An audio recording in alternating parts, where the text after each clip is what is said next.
عزیزان گرامی، غالب کے خصوصی مطالعے کے سلسلے میں آج ہم فکر غالب کی مختلف جہتوں کا ذکر کریں گے۔ خاص طور پہ ہم یہ دیکھیں گے کہ غالب کی فکر میں انسان کس زمرے میں آتا ہے اور کائنات جو ہے وہ کس تناظر میں اپنی چھپ دکھاتی ہے، اور کس طرح سے غالب کے فکر کا اور اس کی ذہنی اپج کا دائرہ جو ہے وہ وسیع ہوتے ہوتے تمام انفس و آفاق کو محیط ہو جاتا ہے۔ اگر ہم غور کریں تو انسان اور انسانی زندگی سے غالب کا جو تعلق رہا ہے وہ ان کے شعروں کے آئینے میں بالکل واضح ہو کے ہمارے سامنے آ جاتا ہے۔ غالب نے آرزو مندی کو جوہر حیات قرار دیا ہے اور اس کی حقیقت کو مختلف پیرایوں میں سمیٹنے کی کوشش کی اور انسان کو سمجھانے کی کوشش کی ہے، خود بھی سمجھنے کی کوشش کی اور اپنے مخاطب کو بھی سمجھانے کی کوشش کی ہے، اور بار بار ان کا ذہن جو ہے وہ اسی آرزو مندی کے دائرے میں گردش کرتا ہوا ہمیں دکھائی دیتا ہے۔ اس ضمن میں یہاں پہ ڈاکٹر محمد حسن کا حوالہ دوں گا۔ ان کا ایک مضمون ہے غالب کا تصور حیات۔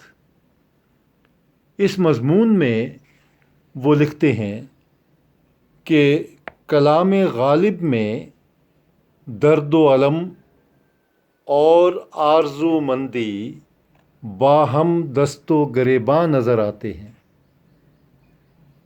ایک طرف آرزو مندی راز حیات ہے تو یہی آرزو مندی شکست آرزو کا پیش خیمہ بھی ہے۔ چنانچہ اس ضمن میں ان کے بعض اشعار جو ہیں وہ ہماری رہنمائی کرتے ہیں۔ دیر و حرم آئینہ تکرار تمنا، واماندگی شوق تراشے ہے پناہیں، اور دکھاؤں گا تماشا دی اگر فرصت زمانے نے، میرا ہر داغ دل ایک تخم ہے سرو چراغاں کا، اور بس کہ ہوں غالب اسیری میں بھی آتش زیر پا، موئے آتش دیدہ ہے حلقہ میری زنجیر کا۔ کوئی بھی شاعر ہو، ادیب ہو یا فنکار ہو، اس کی انسان دوستی کا یا انسانی سروکار کا محاکمہ ہم ان حوالوں سے نہیں کر سکتے کہ اس نے کن انسانی مسائل کا حل پیش کیا ہے۔ مصیبت کے لمحات میں خود کو کیسے سنبھالا ہے اور لاکھوں کے مجمع کو خطاب کرنے کی کیا تدابیر اختیار کی ہیں، یا مقابلہ جاتی امتحان میں کامیاب ہونے کے لیے یادداشت کو تیز کرنے کا کیا طریقہ بتایا ہے۔ بالکل اسی طرح جیسے صحیفے جو ہیں انسانوں کی ہدایت کے لیے اترے، ان میں استغنا کی دولت حاصل کرنے کی تلقین تو ضرور ہے، لیکن نسخہ کیمیا کی سطحی تفہیم پر قناعت کرتے ہوئے ان سے رفع افلاس کے نسخے کی توقع عبث ہے۔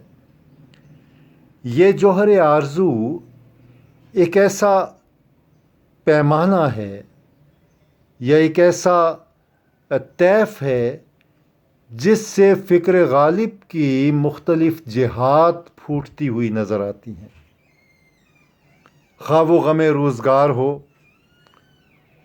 یا شکوہ ناقدری زمانہ ہو یا اپنی حرمہ نصیبی کا اظہار ہو یا حسب نسب پر فخر و مباحات کا اظہار ہو، کوئی بھی صورت ہو، غالب ہر ایک مقام پر اور ہر ایک سمت میں اس حوالے سے خاصے مستعد دکھائی دیتے ہیں۔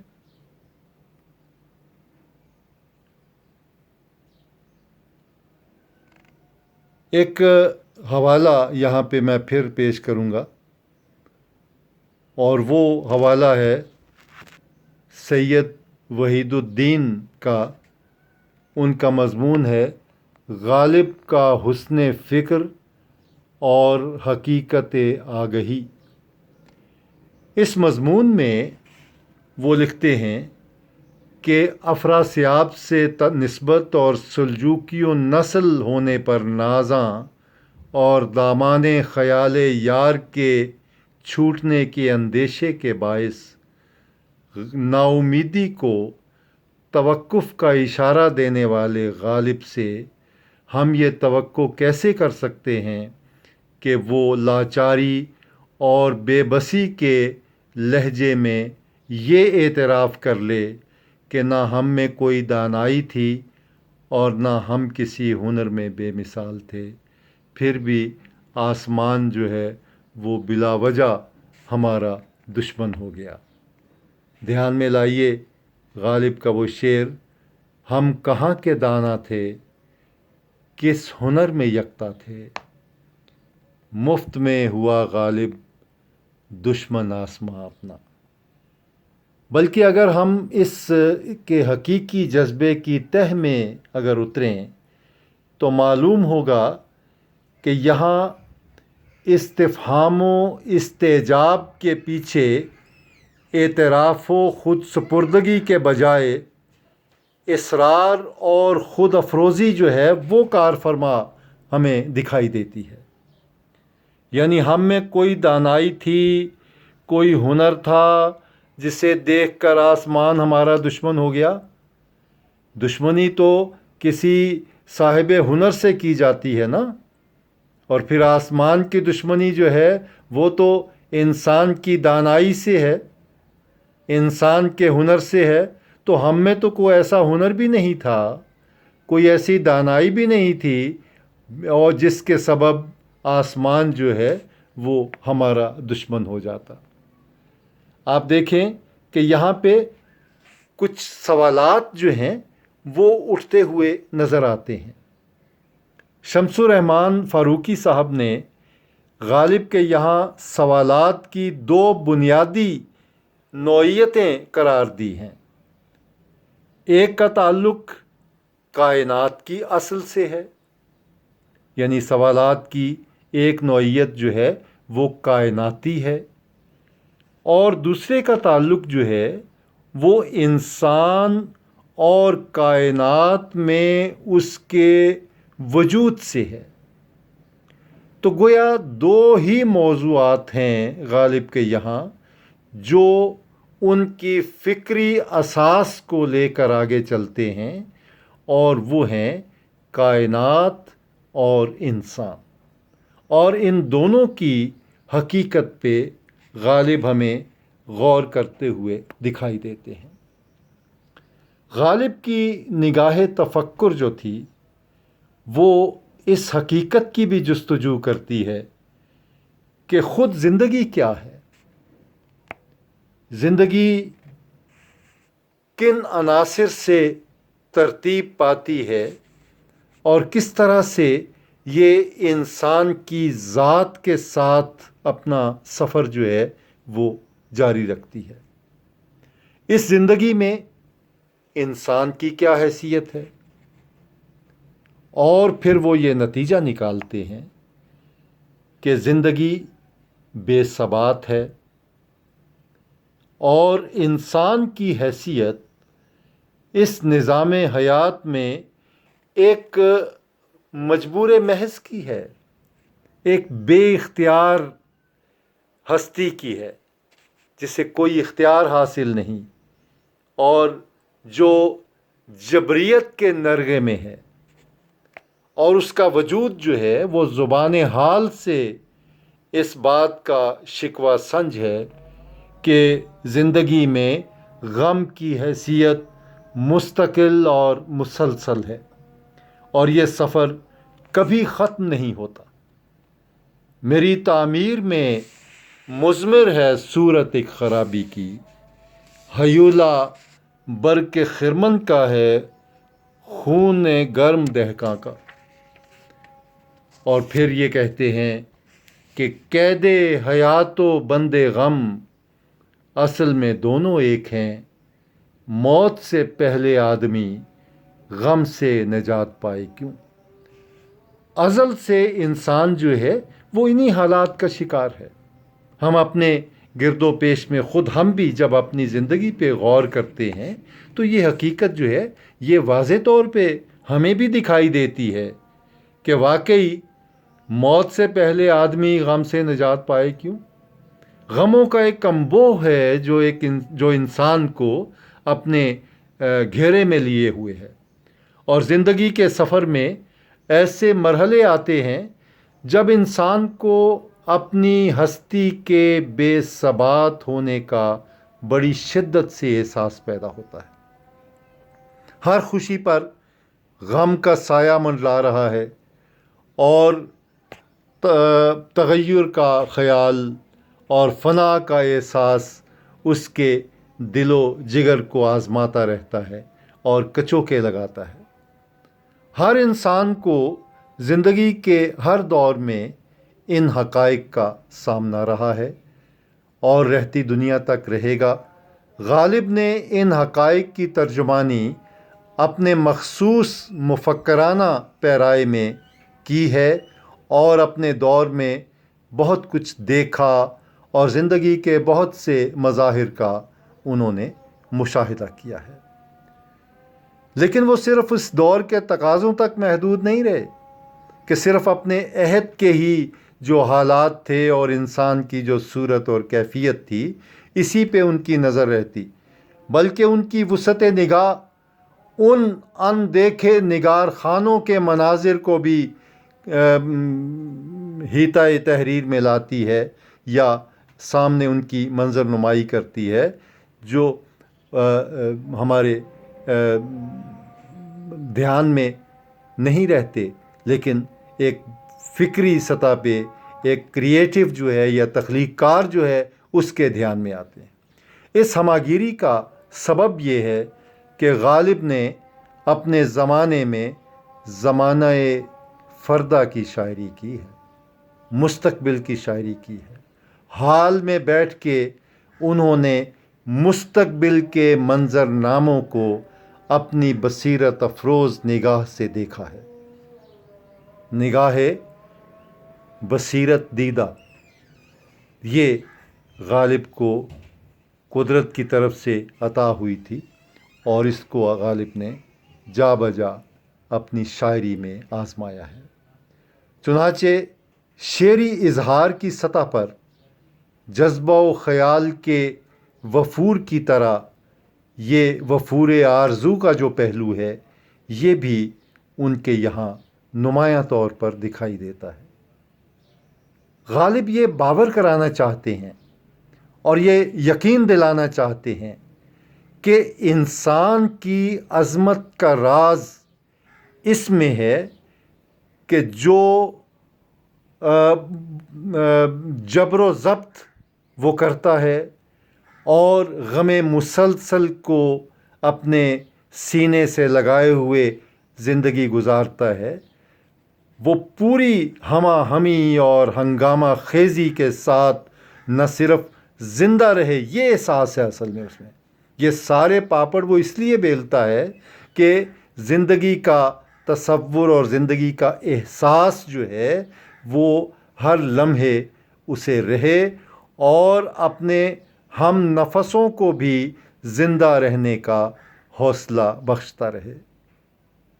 چنانچہ غالب کے نزدیک اس طرح کے انسان کا وجود میں آنا آسان نہیں ہوتا۔ اس خیال کی گونج ان کے کئی اشعار میں آپ محسوس کر سکتے ہیں۔ یک نظر بیش نہیں فرصت ہستی غافل، گرمی بزم ہے ایک رقص شرر ہونے تک، اور دام ہر موج میں ہے حلقہ صد کام نہنگ، دیکھیں کیا گزرے ہے قطرے پہ گہر ہونے تک، اور ہر قدم دوری منزل ہے گریزاں مجھ سے، میری رفتار سے بھاگے ہے بیاباں مجھ سے۔ غالب حسن و عشق کے معاملات کو بھی حیات و کائنات کے مسائل سے الگ کر کے نہیں دیکھتے۔ ایک لازمہ ہے زندگی کا حسن و عشق، جمالیات کا تصور۔ ہم انشاءاللہ آئندہ گفتگو میں غالب کے تصور جمالیات پہ بھی بات کریں گے ذرا تفصیل سے۔ تو بہرحال غالب کی شاعری سے عشق کی سماوی رفت کا مطالبہ کرنا،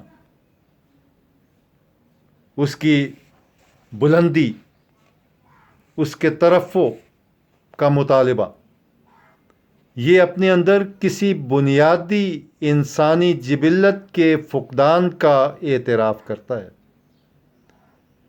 غالب بے ریا ہو کر کسی مصلحت کو خاطر میں لائے بغیر اپنے آدم زادہ ہونے اور خوئے آدم رکھنے کا اعتراف کرتے ہیں۔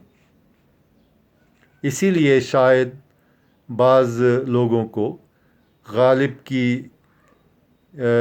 کے اس نوع کے، اس قبیل کے اشعار پڑھ کر مایوسی ہو کہ تو اور آرائش خم کاکل، میں اور اندیشہ ہائے دور دراز، اور نیند اس کی ہے، دماغ اس کا ہے، راتیں اس کی ہیں، جس کے شانے پہ تیری زلفیں پریشاں ہو گئیں، اور غنچۂ ناشگفتہ کو دور سے مت دکھا کہ یوں، بوسے کو پوچھتا ہوں میں منہ سے مجھے بتا کہ یوں، اور سادگی و پرکاری، بے خودی و ہوشیاری، حسن کو تغافل میں جرأت آزما پایا، اور عاشق ہوں پامعشوق فریبی ہے میرا کام، عاشق ہوں پامعشوق فریبی ہے میرا کام، مجنوں کو برا کہتی ہے لیلا میرے آگے۔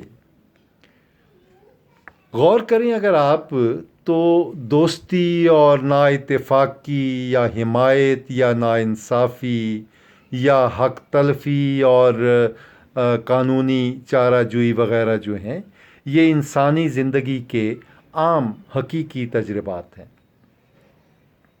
جن سے ظاہر ہے غالب کو بھی گزرنا پڑا۔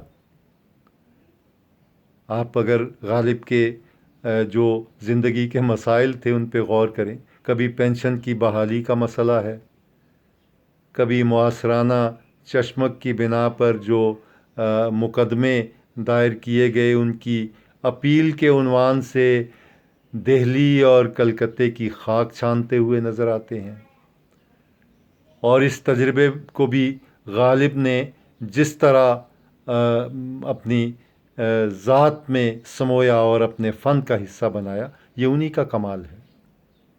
ایسے اشعار بھی ان کے یہاں موجود ہیں جن کی فضا جو ہے وہ ملک کے عدالتی نظام کی گہما گہمی کی عکاسی بڑے لطیف پیرائے میں کرتی ہے۔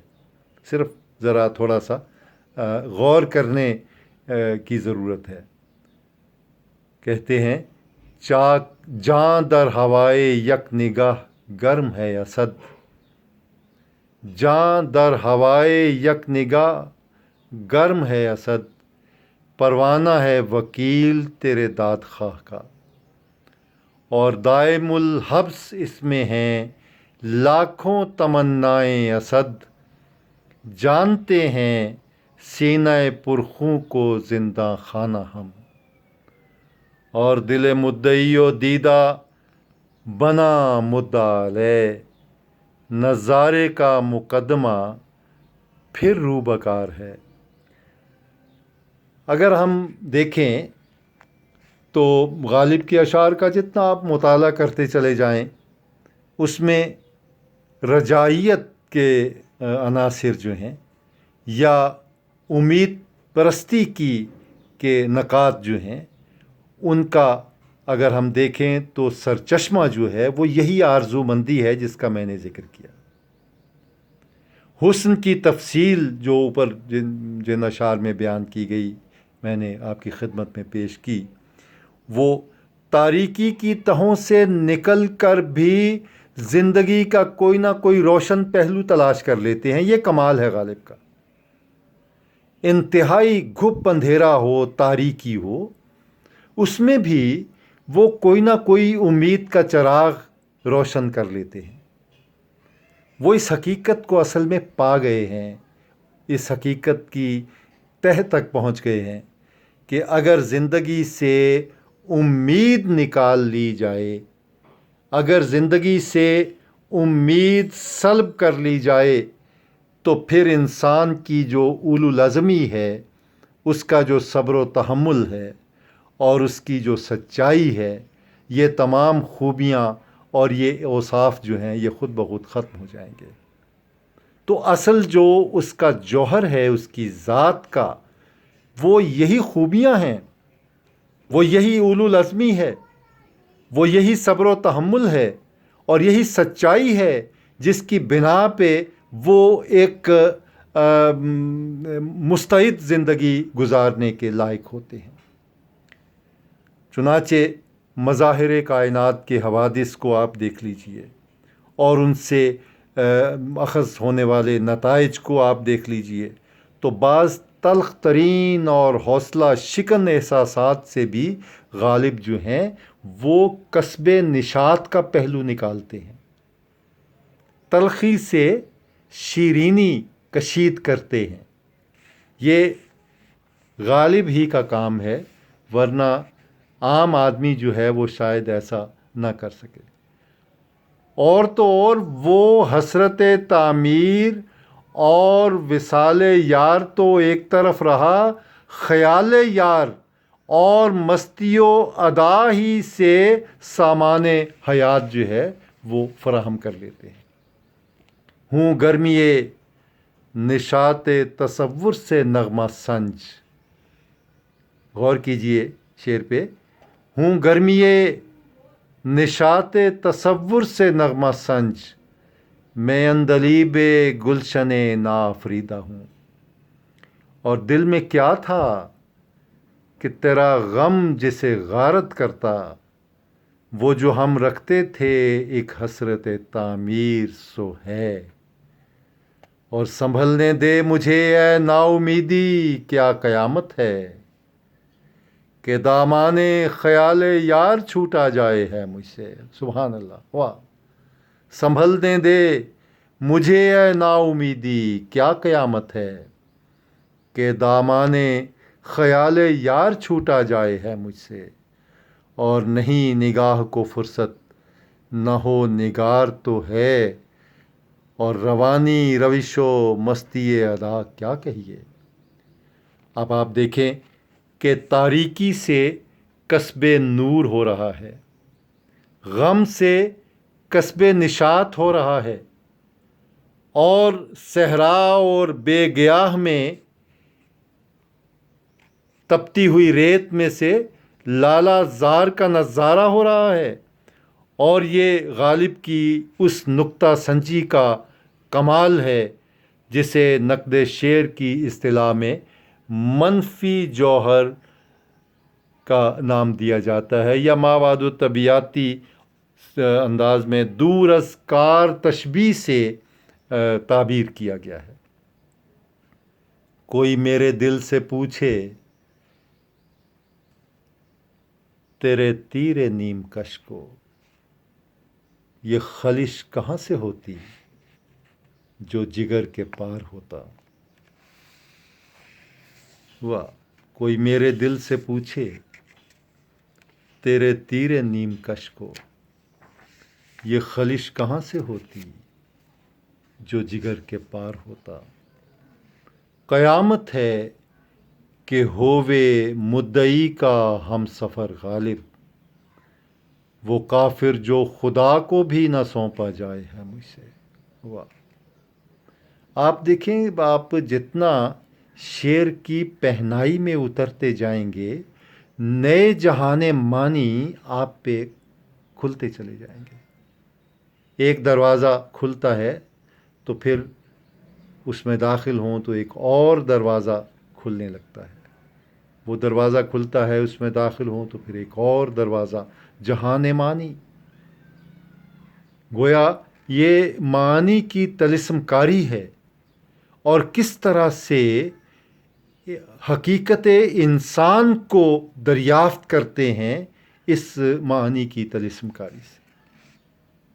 تو غالب کے یہاں جوش زندگی اور نشاط آرزو ایک ایسی شخصیت کے چشمہائے باطن سے نمودار ہونے والی چیزیں ہیں جس کے نزدیک زندگی کی تڑپ اور زندگی کی آگ ہی وہ متاع گراں مایا ہے، وہ متاع گراں مایا ہے جو ادراک اور لذت دونوں کی بیک وقت امین ہے، دونوں کو بیک وقت ہمارے سامنے لے کے آتی ہے۔ ادراک، کنسیو کرنا کسی شے کو، کسی شے کو ایبزارب کرنا، اور اس سے لطف کشید کرنا، اس سے لذت لینا، یہ دونوں چیزیں جو ہیں یہ بیک وقت ہمیں دکھائی دیتی ہیں۔ اس کے علاوہ جو مسائل ہیں، مسائل دہر ہیں، ان سے آنکھیں چار کرنے کا جو عزم اور شعور غالب کے یہاں ملتا ہے وہ اوروں کے یہاں اگر ناپید نہیں ہے تو خال خال نظر آتا ہے، بہت کم دکھائی دیتا ہے۔ ہم یہ نہیں کہتے کہ دوسروں کے ہاں نہیں ہے، ہوگا، لیکن اس سطح پہ نہیں، یا اس پائے کا نہیں جس سطح اور پائے کا غالب کے ہاں ہمیں نظر آتا ہے۔ اور غالب کی جو خود بینی ہے یا ان کی خود آرائی ہے وہ انہیں محض اپنی ذات ہی میں محصور نہیں کرتی، بلکہ پاس وضع کو مستحکم اور برقرار رکھنے میں معاون ثابت ہوتی ہے۔ یہی وجہ ہے کہ غالب ہمیں اپنی طرز کے ذریعے، اپنی روش کے ذریعے اور اپنے لب و لہجے کے ذریعے ایک زمانہ شناس تخلیق کار اور ایک پورے عہد کے مدبر اور صاحب دانش دکھائی دیتے ہیں۔ ان کا عملی رجحان جو ہے وہ غم دوراں کی طرف اعتناء اور ذاتی اور اجتماعی تجربہ کا ہجوم جو ہے وہ سب ہمیں ایک انتہائی درجے کے واقعیت پسند اور ایک اعلیٰ درجے کے ایک مفکر اور فکری اساس رکھنے والے تخلیق کار کا پتہ دیتے ہیں۔ عزیزان گرامی، ہماری آج کی گفتگو اسی پر ختم ہوتی ہے۔ غالب کے کلام کا جتنا بھی آپ مطالعہ کریں، نئی نئی جہتیں اور نئے نئے اطراف اور سمتیں جو ہیں وہ آپ کو دریافت ہوتی نظر آئیں گی۔ اپنا خیال رکھیے گا۔ اللہ حافظ۔